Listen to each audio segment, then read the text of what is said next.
All right, welcome everyone. So far in our course, we've spent a lot of time looking at the results of a company's financial system, right? We've analyzed income statements to gauge profitability, we've dug into balance sheets to understand a company's financial health. But here's the thing, what if the numbers going into those reports, what if that data is flawed from the get-go? Today, we're going to go behind the curtain. We're going to look at the internal engine, that system of checks and balances that ensures every single number you rely on is accurate. This is the absolutely crucial and often overlooked world of internal controls. So, to get started, let's do a little thought experiment. I want you to imagine you're a new manager at a really busy retail shop. You're juggling a million things: sales goals, managing inventory, keeping customers happy. But somewhere, quietly, the business is bleeding cash. Now, it's not the big stuff like the rent payment or a huge order from a supplier. So, where are those small, almost invisible leaks hiding in the middle of all that daily chaos? This isn't a trick question. In fact, it's one of the most fundamental challenges you'll face in business operations. And the answer, almost every single time, is hiding in plain sight. It's in the transactions we wave off as being too small to matter. Think about it. A manager signing off on a $50,000 piece of equipment. Oh, you better believe they're going to want quotes, a detailed justification, multiple signatures. But what about 50 separate $10 expenses that pop up every week? Who's really looking at those with the same level of scrutiny? This right here is a cognitive blind spot. We assume that small amounts don't require serious control. And as we're about to see, that assumption isn't just wrong, it can be incredibly damaging. This brings us perfectly to our first major topic, something I like to call the cash drawer problem. It's the perfect case study, a perfect little microcosm for understanding a much, much bigger principle: how tiny, uncontrolled transactions can pile up over time to create massive financial risk and completely warp the accuracy of your accounting records. Just picture the daily grind in any office. Someone runs out to buy coffee for a client meeting. Another person pays for parking to make a delivery. A third person grabs a book of stamps from the post office. Now, individually, who cares, right? They're totally harmless. But without a system of control, this becomes a huge vulnerability. And I'm not just talking about outright theft. It could be misuse, an employee expensing their personal lunch. It could just be sloppiness, a lost receipt, which means poor documentation. Over an entire year, hundreds, maybe thousands of these little transactions add up. Suddenly, your office supplies or travel expenses line on the income statement is totally wrong. You might look at the numbers and think you're overspending on client entertainment, so you make a bad decision and slash that budget for the next quarter. You see? The reliability of your entire financial picture is compromised, all because of these small, uncontrolled leaks. Okay, so we've got the problem. How does a smart, well-managed business solve this? Well, the answer isn't to just ban all small cash purchases. That would bring the business to a grinding halt. No, the solution is control.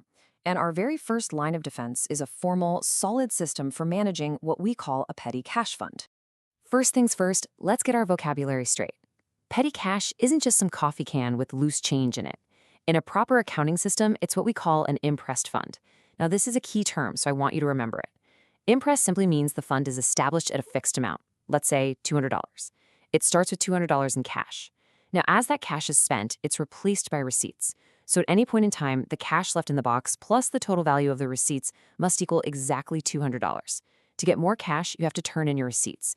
This system forces a constant state of balance. It's a self-reconciling system, and that right there is its genius. So as you can see here, there are three core procedures that make this whole system tick. Let's walk through them.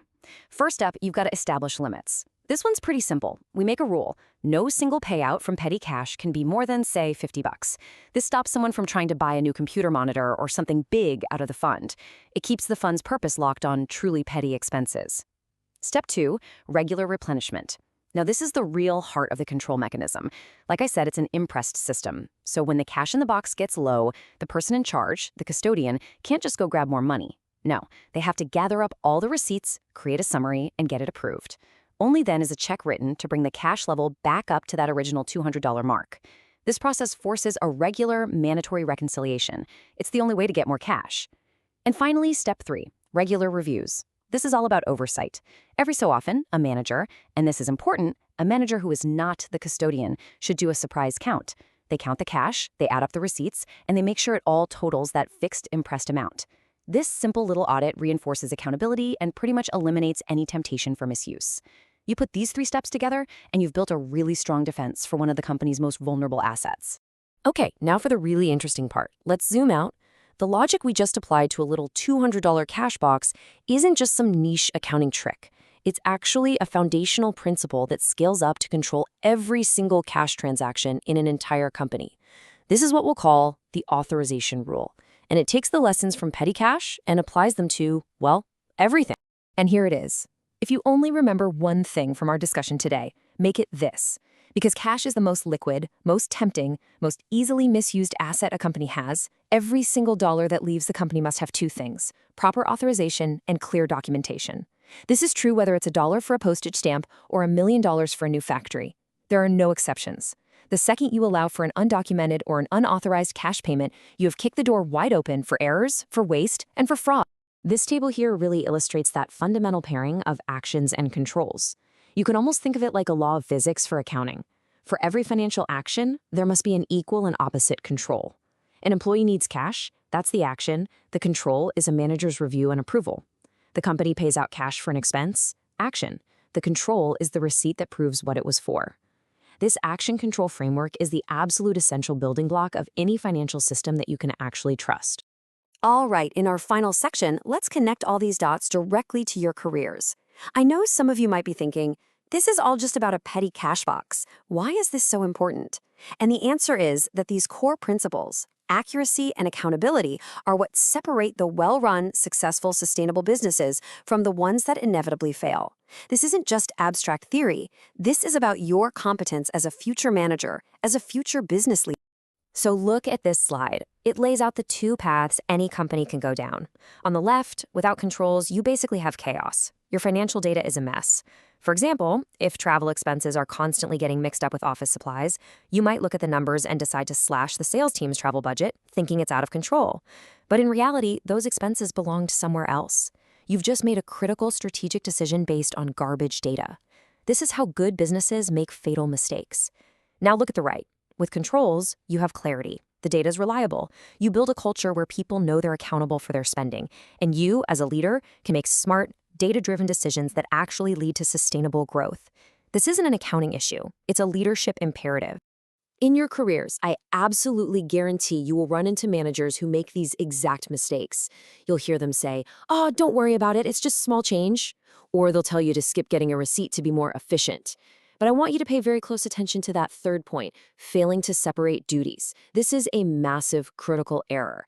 It means you let the same person who holds the cash box also be the person who approves replenishing it. That creates a huge conflict of interest and a perfect opportunity for fraud. A non-negotiable principle of internal control is that no one person should have control over a transaction from start to finish. And finally, and maybe most importantly, you'll see people who view these controls as a sign of distrust, which is a complete misunderstanding of what they're for. And that brings me to the last idea I want to leave you with today. Strong internal control is not about distrusting your team. In fact, it's the exact opposite. It's about building a system that is so clear, so transparent, and so robust that trust is never even a question. A good system protects the company's assets, for sure, but it also protects the employees themselves from any false suspicion or confusion. It creates a professional framework where trust becomes the natural default outcome. And as a future leader, building that framework is one of the most important things you will ever do.